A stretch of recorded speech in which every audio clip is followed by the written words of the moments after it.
Mi nombre es María Fernanda López y a continuación voy a explicar y demostrar el funcionamiento del primer proyecto para la asignación de diseño de lenguajes. El proyecto consiste en la implementación de 5 distintos algoritmos, siendo el primero el algoritmo de Thomson para la creación de autómatas finitos no deterministas, el segundo la construcción de subconjuntos para la generación de autómatas finitos deterministas, el tercero la creación directa de autómatas finitos deterministas, el 4 es una simulación para el resultado de Thomson y el quinto es una simulación para los resultados de la construcción de subconjuntos. El proyecto fue desarrollado en Python, orientado un poco a objetos, y voy a comenzar explicando el flujo inicial de mi proyecto. Bueno, para empezar lo que hacemos es solicitarle al usuario la expresión con la cual se va a generar un autómata. Seguido de eso, evaluamos el balance de la expresión. ¿A qué me refiero con balance? El balance de la expresión está orientado hacia dos cosas. Por ejemplo, si nosotros no contamos con un paréntesis cerrado, pues la expresión está mala. Seguido de eso, el operador OR, si no cuenta con un símbolo ya sea del lado izquierdo o del lado derecho, pues la expresión está mala. Por ejemplo, si contamos con una expresión como esto, A o B, y después no cerramos paréntesis y solo escribimos ABB clean, pues este evaluador del balance tiene que detectar que esta expresión regular no está bien balanceada, por lo que debe mostrarle al usuario un error en pantalla. Así como que si nosotros contamos solo con esto, pues eso también está incorrecto. Por ejemplo, después tuviéramos ABB clean otra vez, ¿verdad? Pues eso también está incorrecto, ya que no podemos contar con el operador OR sin un símbolo ya sea del lado derecho o del lado izquierdo.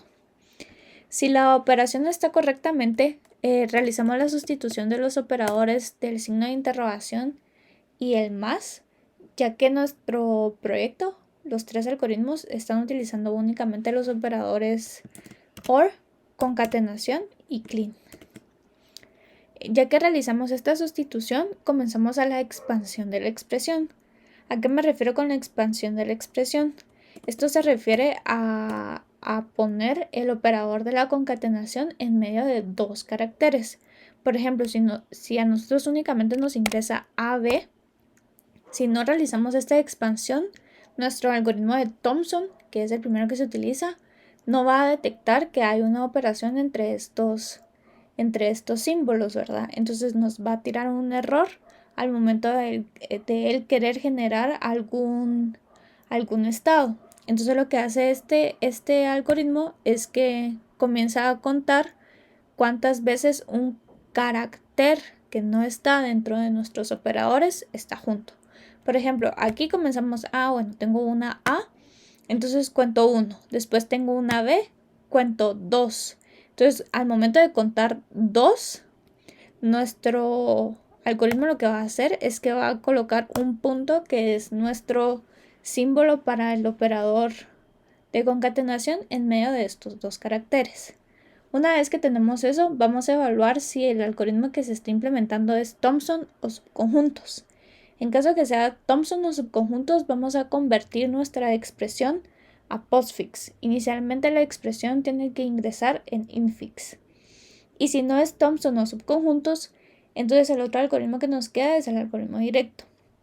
Para el algoritmo directo no vamos a convertir nuestra expresión a postfix, ya que vamos a estar generando un árbol sintáctico con nuestra expresión infix. De haber explicado el flujo inicial que es tomado en cuenta para los 3 algoritmos de creación de autómatas, voy a explicar un poco las clases que utilizo a lo largo del proyecto. El proyecto fue desarrollado orientado a objetos y utilizó 3 clases principales. La primera de ellas es autómata. En esta clase se modelan los atributos generales de un autómata, por ejemplo el estado inicial, el estado final, las transiciones y el alfabeto. También guardo la expresión únicamente por guardarla y mostrarla en la generación de archivos de texto. El estado inicial y el estado final, cabe recalcar que como Python no es un lenguaje tipado, este puede tomar diferentes tipos. Usualmente toma el tipo de un stack, ya que para los algoritmos de subconjuntos y algoritmos directos podemos tener más de un estado final o de aceptación. Las transiciones, pues tenemos una clase de transición también. Esta clase de transición lo que cuenta es con un inicio, un símbolo y un final. ¿A qué me refiero con inicio? Con inicio me refiero al primer nodo que está generando como que esta transición. El símbolo me refiero al identificador que va en medio de la transición entre el estado inicial y el estado final. Y por último, como mencioné, un estado final. De ahí cuento con una clase árbol. ¿Por qué cuento con una clase árbol? La razón por la que cuento con una clase árbol es porque se me dificulta un poco el uso de árboles tal cual como estructura de datos. Entonces lo que yo traté de hacer es convertir esta estructura de datos de un árbol a un stack. Y se me ocurrió que lo podía hacer con una clase árbol. Modelando lo que está a su derecha, lo que está a su izquierda y el símbolo que estamos evaluando. Por lo general, esto obviamente únicamente se utiliza para el algoritmo de construcción directa. Lo que está a la izquierda y lo que está a la derecha del símbolo que estamos evaluando es un objeto tipo árbol. ¿Por qué es un objeto tipo árbol? Pues más adelante vamos a ver que para la construcción del algoritmo directo, como se construye el árbol es que va creando como que mini árboles por cada símbolo que nosotros estamos evaluando, para así concatenarlo a un stack. Y este stack lo que va a tener de último es la agrupación de todos estos árboles pequeños que van a generar nuestro árbol sintáctico final, ¿verdad? Tal vez más adelante no se me entiende muy bien, lo voy a explicar un poco mejor. A continuación voy a comenzar con la demostración de los algoritmos. El primer algoritmo que voy a utilizar va a ser el algoritmo de Thompson. Voy a ingresar una de las expresiones que se enviaron para evaluar. Voy a utilizar la primera. Entonces la ingresamos y como podemos ver aquí ya nos generó nuestro AFN correctamente. Voy a explicar un poco de lo que vemos aquí en pantalla. Pues al inicio de esta parte del programa se explicó en el flujo, pero creo que se visualiza un poco mejor. De primero entra la expresión en infix. Después este es un claro ejemplo de la sustitución, ya que tenemos el operador más. Entonces lo único que sustituimos es la última parte, que es A o B más. Ahora pasa a ser A o B por A o B clean. Después hacemos la expansión de nuestra expresión agregándole el operador de la concatenación y por último la convertimos a postfix. La diferencia aquí es que en lugar de salir como un string, sale como una lista en donde cada elemento es un carácter de nuestra expresión postfix. Pues aquí a continuación lo único que se ven son todos los estados que se están generando, obviamente nuestro contador. Lo que le sigue es nuestro alfabeto B y A. Y estas son las transiciones de nuestro AFN. Como podemos ver, son bastantes. Voy a explicar un poco cómo fue implementado este algoritmo en código. Básicamente consta de 4 condiciones. La primera es que el carácter que estamos evaluando en nuestra expresión postfix no sea uno de nuestros operadores. Entiéndase operadores como paréntesis, el asterisco que representa el clean, el pipe que representa el OR y el punto que representa la concatenación. De ahí tenemos un caso para cada operador, que cada uno de los mencionados anteriormente, a excepción de los paréntesis. Lo que hacemos, o la idea principal de la construcción de Thompson, es que por cada condición que nosotros tenemos, vamos a comenzar armando nuestros estados iniciales y nuestros estados finales. Llevamos un contador que es el que nos va indicando cuántos estados o pues el número del estado que se van creando. Aquí en este es donde más se evidencia el uso de la clase transición, ya que para cada operador, por ejemplo para el OR, nosotros sabemos que tenemos 4 transiciones de fijo, que son 4 transiciones epsilon entre los estados anteriormente realizados, ¿verdad? Entonces en base a eso nos basamos. Pues tenemos un stack. El stack va guardando como cada autómata pequeño que va saliendo de cada condición y de esta manera lo juntamos. Por ejemplo, En la primera condición, que solo son de las letras o símbolos, en este no hacemos ninguna concatenación de nuestros autómatas, ya que únicamente estamos creando dos estados, ¿verdad? Un estado N y un estado F, por así decirlo, y en medio solo le ponemos como una transición con el símbolo de nuestra expresión que estamos evaluando. Sin embargo, para cada una de nuestras operaciones sí tenemos que realizar la concatenación de como que estos mini autómatas que se van creando. Pues como ya sabemos, vamos creando a mano cada una de las transiciones epsilon que nosotros tenemos. Como pues ya están definidas, nosotros sabemos cuáles son sus estados iniciales y cuáles son sus estados finales. De esto, como nosotros ya tenemos que tener dos elementos por lo menos antes de cada operación para lograr pues armar como que este mini autómata que sale de este operador, hacemos un pop del stack en donde vamos almacenando nuestros autómatas pequeños que salen por cada condición.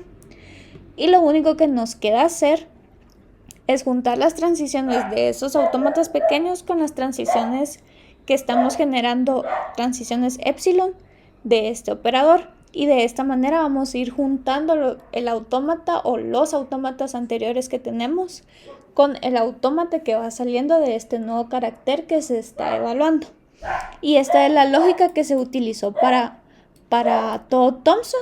Y por último, el último elemento que está en nuestro stack va a ser nuestro autómata final, que fue el que juntó todos los autómatas pequeños que salieron de cada carácter que se evaluó en nuestra expresión postfix, ¿verdad?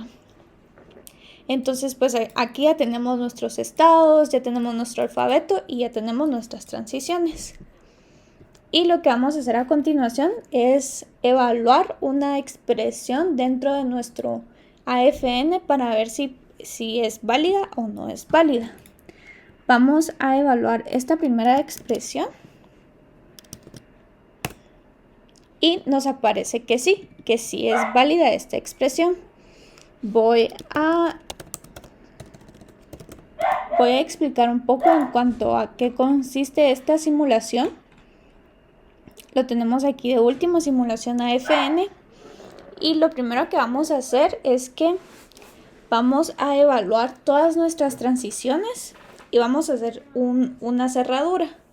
La cerradura consiste en encontrar todas aquellas transiciones que tengan el símbolo epsilon dado un nodo, ¿verdad?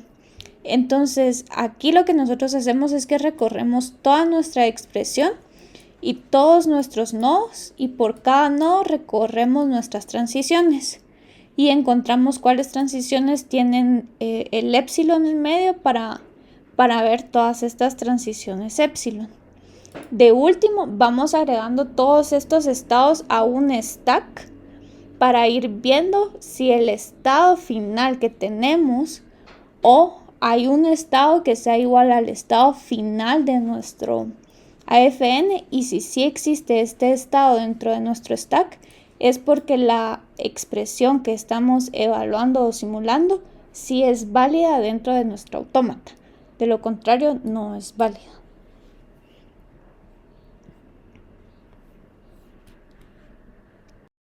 Voy a mostrar cómo funciona el algoritmo de construcción de subconjuntos. Entonces voy a seleccionar esta opción y voy a utilizar la segunda expresión enviada para poder evaluarla. Como podemos ver aquí, ya nos generó nuestros autómatas. Es necesario generar el autómata finito no determinista con Thompson, ya que las transiciones que se generan a partir de este algoritmo son las que se utilizan en la construcción de subconjuntos. Ahora bien, voy a explicar un poco cómo fue construido este algoritmo en código. Para empezar, necesitamos dos funciones fundamentales. La primera es la cerradura epsilon. Esta cerradura consiste en buscar todos los nodos a los cuales nosotros podemos llegar, dado un nodo inicial a través de transiciones epsilon. En nuestro caso, se sustituyó el símbolo de epsilon como tal y se utilizó la letra E. Entonces lo que nosotros vamos haciendo es que vamos recorriendo una lista de nodos y viendo por cada nodo vamos haciendo un movimiento. El movimiento consiste básicamente en lo mismo. Vamos a buscar todos los nodos a los que nosotros podemos llegar dado un símbolo. En este caso no es un símbolo cualquiera o un símbolo de nuestro alfabeto, sino que es el símbolo E de epsilon. Entonces, por cada uno de estos resultados de nuestro movimiento, vamos a agregar el nodo final a nuestro stack. Y después este stack lo vamos a convertir en un tipo de dato de conjuntos de Python para asegurarnos que no tengamos nodos repetidos y hacer nodos de más en el DFA o bien hacer transiciones de más. Bueno, la función de movimiento es muy similar a la función anterior. Se recorre una lista de nodos y por cada nodo se va viendo con cuáles nodos finales estos resultados se conectan y se van agregando a una lista de conjuntos de Python. También tenemos una función de posibles movimientos. Esta función es una función para ayudarnos a reducir el tiempo de ejecución del proyecto, porque este algoritmo es recursivo. Entonces si recorremos dentro de todos nuestros estados, todas nuestras transiciones, se va a volver muy pesado. Entonces lo que hacemos es que delimitamos el rango de transiciones a los que nosotros podemos llegar, dado el nodo inicial que estamos evaluando y el símbolo que estamos evaluando. Para ya la construcción en sí del algoritmo necesitamos el alfabeto de la AFN, que viene de nuestro objeto autómata. Si en caso nuestro alfabeto tuviera la letra epsilon, la removemos. Necesitamos el estado inicial y el estado final de nuestro AFN y vamos a comenzar a construir o a generar nuestro primer estado inicial de nuestro DFA. Nuestro primer estado inicial, que es con el que vamos a comenzar la evaluación o la recursividad, es del estado inicial de la AFN y todas nuestras transiciones. Va a ser una cerradura epsilon. Va a ser nuestro primer subconjunto. Después de eso ya comenzamos nuestra recursividad, que vamos a ir evaluando todo este stack. Fue utilizado un stack y todo nuestro alfabeto. Es decir, por cada nodo vamos a evaluar todo nuestro alfabeto, vamos a hacer un movimiento, de ese movimiento vamos a hacer una cerradura epsilon de resultado del movimiento y de ese resultado de la cerradura epsilon vamos a comenzar a hacer nuestra transición. Nuestras transiciones, pues igual que en Thomson, se utiliza un objeto transición y ya tenemos nuestro estado inicial. El valor de nuestro símbolo en la transición es la letra del alfabeto que estamos recorriendo y nuestro nodo final es nuestro resultado de la cerradura epsilon. Después tenemos aquí para ir calculando nuestros estados terminales. Vamos a ir agregando siempre este estado nuevo si no está en nuestro conjunto de estados terminales del AFN. Después aquí solo tenemos una impresión de nuestras transiciones. Y por último, para evitar que cada nodo tenga un subconjunto como identificador, lo vamos a pasar a una letra. Es decir, a cada subconjunto le vamos a asignar una letra del alfabeto para poder reconocerlo. Y lo mismo realizamos para los nodos de aceptación. Tenemos unos nodos de aceptación aquí. Cabe recalcar que si nuestro stack de nodos de aceptación es menor o igual a 1, significa que nuestro único estado de aceptación es el estado final de nuestro AFN. Y como ese no se agrega al momento de iniciar la recursividad, es necesario agregarlo aquí de último. Y ahora vamos a evaluar una cadena para ver cómo funciona la simulación de nuestro AFD. Vamos a utilizar el primer valor, que es 1. Y pues claramente nos da que sí es aceptado, porque este terminó en uno de los estados de aceptación. Entonces vamos a explicar la simulación. La simulación es bien sencilla, consiste únicamente de un movimiento. Entonces lo que nosotros necesitamos es la expresión que vamos a evaluar si pertenece, las transiciones, nuestro estado inicial de nuestro DFA y nuestros estados o estado de aceptación. Estos estados de aceptación es un stack, ¿verdad? Entonces vamos a evaluar cada carácter de nuestra expresión y por cada carácter vamos a hacer un movimiento entre nuestro estado inicial, el carácter y las transiciones de nuestro DFA. Tenemos un contador para ver cuántas veces pasa por un estado de aceptación.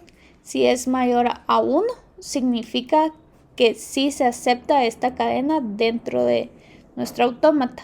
Si no es mayor a 1, significa que no llegó a ningún estado de aceptación, por lo que no se acepta esta cadena dentro de nuestro autómata.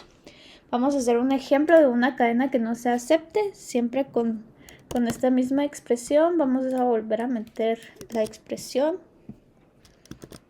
Ahí está, nos generó otra vez nuestros autómatas y vamos a evaluar la cadena ABC. Y pues como podemos ver aquí, no fue aceptada este carácter porque fácilmente podemos ver que ABC no está dentro de nuestro alfabeto, de nuestra...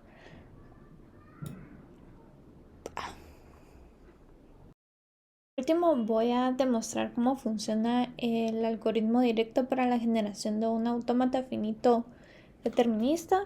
Entonces voy a seleccionar esta opción y voy a probar con cualquiera de las expresiones enviadas.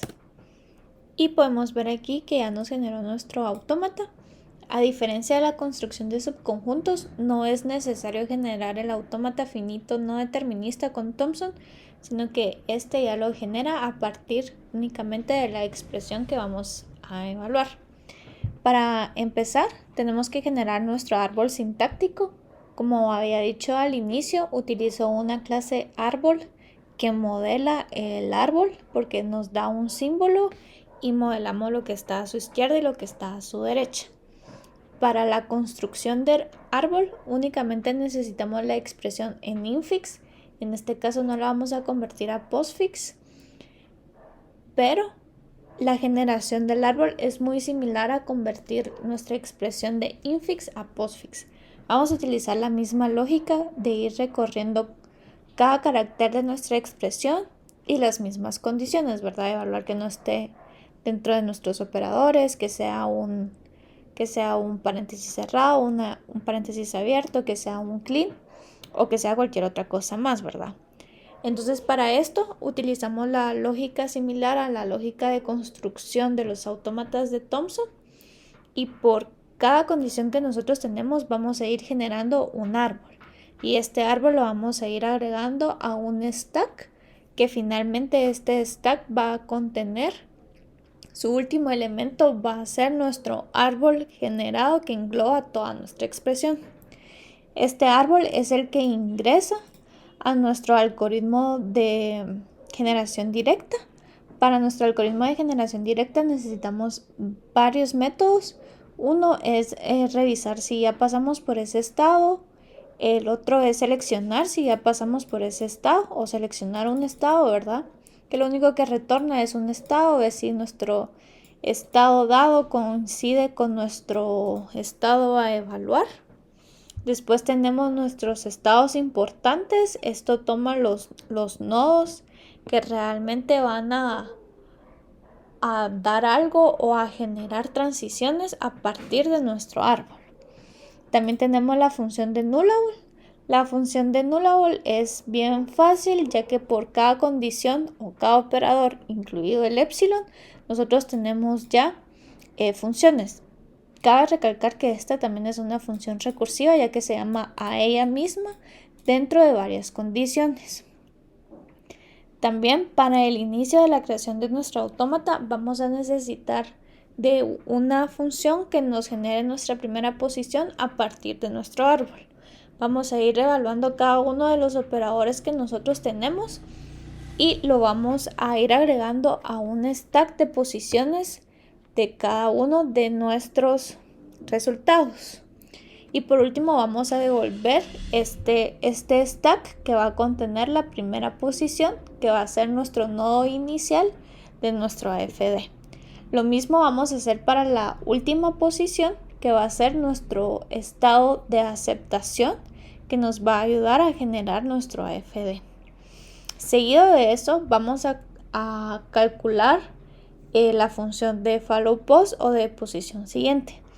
Esta función lo que nos hace es que nos genera una tabla por cada uno de nuestros símbolos que tenemos y nos genera hacia dónde va. Cada uno de esos símbolos hacia dónde va tiene una referencia en número. Sin embargo, yo no utilicé la referencia en número, ya que como había creado mi clase árbol, ya tenía ahí dicho cuál era el símbolo y me ahorraba ciertas funciones para ir a revisar la tabla de referencias de estos números. Entonces, en lugar de incluir el número de referencia, incluir directamente el símbolo al que hace referencia. Entonces, al haber calculado ya todas estas tres cosas, vamos a comenzar con la generación de nuestro algoritmo. Este algoritmo de igual manera es un algoritmo recursivo. Vamos a tener nuestro alfabeto. Nuestro alfabeto es bien fácil de identificar, ya que son todos los símbolos que no son operadores que están en nuestra expresión, exceptuando al épsilon. El épsilon no entra entre nuestro alfabeto, al igual que en la construcción de subconjuntos. Este es un estado pseudo recursivo, por así decirlo, ya que en lugar de tener un para todos, solo únicamente vamos a tener por cada estado en nuestros estados, ¿verdad? Entonces vamos a ir evaluando cada estado que nosotros tenemos. El inicial es el que obtenemos del resultado de nuestra primera posición, seguido de eso nuestros símbolos, y después vamos a ir a ver hacia dónde nos lleva ese símbolo dado nuestro estado inicial. Vamos a revisar si ese símbolo ya fue obtenido o ese no ya fue obtenido. Sí. Y no está dentro de nuestro temporal, vamos a crear un nuevo estado con este estado que estamos evaluando y una nueva transición entre los estados, símbolo que estamos evaluando y estado anterior. De lo contrario, únicamente vamos a crear una nueva transición y no vamos a crear un símbolo. De esta manera es como se implementó el algoritmo de generación directa. Lo que voy a hacer a continuación es que voy a probar un poco más de expresiones, obteniendo todos los algoritmos a la vez. Entonces voy a probar la tercera expresión, que fue una de las que no probé. Entonces podemos ver aquí que ya nos generó nuestros tres autómatas. El primero siendo el AFN con Thompson, el segundo siendo el AFD con la construcción de subconjuntos y el último que es el AFD directo con el algoritmo de generación directa. Podemos ver que nuestros autómatas difieren un poco, sin embargo, esto es porque en el algoritmo de generación directa únicamente tomamos aquellos nodos que realmente generan transiciones de valor para el autómata. En cambio, la construcción de subconjuntos no realiza esa distinción de nodos.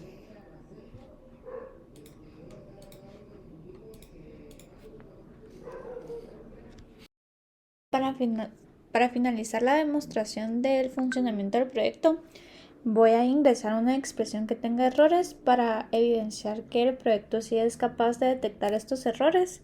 Voy a probar cualquier algoritmo. El primero va a ser Thompson y voy a utilizar una de estas expresiones para recuperación de errores. Y como podemos ver aquí, nos dice que la expresión tiene un error. Voy a probar alguna otra, la última. Y con subconjuntos obtenemos el mismo resultado, que nuestra expresión tiene un error y no genera ningún autómata. Voy a generar un par más de expresiones con todos los algoritmos. Voy a probar con esta.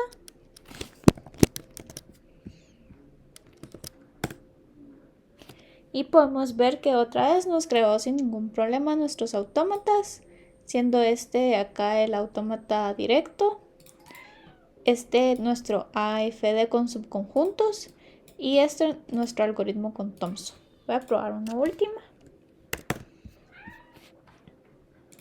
esta que tiene la sustitución para que veamos qué pasa. Y la sustituyo correctamente. Vamos a revisar nuestros resultados en pantalla. Y aquí podemos ver que realizó la sustitución de C, signo de interrogación, por C o E. Entonces este es nuestro AFD directo, nuestro AFD con subconjuntos y nuestro AFN con Thompson. Para finalizar ya nuestro video voy a responder las siguientes preguntas, siendo la primera: si quiero cambiar los operadores, ¿qué tendría que hacer? Pues claramente, como definimos al inicio un stack de operadores válidos, tendríamos que hacer una tabla de qué símbolo es el nuevo que hace referencia al símbolo viejo. Es decir, si ahora yo quiero representar la concatenación con una coma en lugar de un punto, voy a almacenar en una tabla o en una matriz que esa coma ahora hace referencia al punto. Entonces, de esta manera no cambiamos directamente nuestros algoritmos, sino únicamente implementamos la parte de las referencias de esta tabla. La segunda pregunta es: ¿qué pasaría si cambiamos de un símbolo? Se cambiaría a una variable. Pues esto podríamos hacer varias cosas. Primero tendríamos que definir cuál sería el largo de esta variable, ¿verdad? Porque como había explicado inicialmente, si nosotros ingresamos AB a nuestro programa, él ya sabe que esto se convierte en A por B. Sin embargo, si nosotros ingresamos Juanito, él no va a identificar que Juanito es un nuevo símbolo, sino que va a identificar como J es un símbolo, U es un símbolo, A es otro símbolo. Entonces tendríamos que definir de primero cómo va a ser esta variable, modelarla para lograr hacer las referencias exactas, para después ya convertir Juanito se convirtió ahora en A. Pedro se convirtió ahora en B, ¿verdad? Y así para las variables que nosotros quisiéramos definir.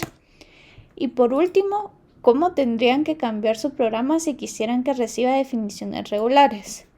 Es decir, como el primer ejercicio del parcial, pues en este caso preguntaría al usuario cuántas expresiones regulares quiere ingresar. Y si me ingresa 3, ¿verdad? Siempre tener como que algún delimitante, ya sea enter o algo, irlas solicitando una por una para irlas concatenando en algún stack o en alguna lista, y de esta manera hacer un OR entre ellas para ya poder evaluarlas normalmente con los algoritmos.